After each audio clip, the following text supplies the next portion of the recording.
রাহমাতুল লিল আলামিন তিনি ডাক দিয়ে বললেন, আবু বকর, আল্লাহকে ভয় করে কাঁদছো, কান্নার পানির দাম কত জানুনি?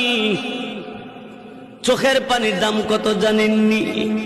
কঠিন কিয়ামতের ময়দানে আল্লাহ নবী জাহান্নামের পারে দাঁড়ায় দাঁড়ায় কাঁদবে আর বলবে, হে আল্লাহ, জাহান্নামের ভিতর আমার উম্মতেরা আছে, উদ্ধার কইরা দাও আল্লাহ, তাদেরকে মাফ কইরা দাও।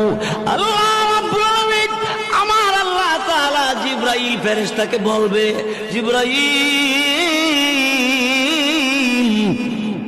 আমি আল্লাহর কুদরতি দরবারে পানির পাতিল আছে, পানির পাতিল নিয়ে যাও, আমার নবীর কাছে নিয়ে দিবা, নবীকে বলবা এই পাতিলের পানিটা জাহান্নামের ভিতরে ছেড়ে দেওয়ার জন্য। রসুলের কাছে জিবরাইল পানির পাতিল দিবে, আর জিবরাইল ফেরেশতার কাছ থেকে রসুল পানির পাতিল পাইয়া পানিটা জাহান্নামের ভিতরে ছেড়ে দিবে। জাহান্নামের আগুন ঠান্ডা হয়ে যাবে, নিভে যাবে।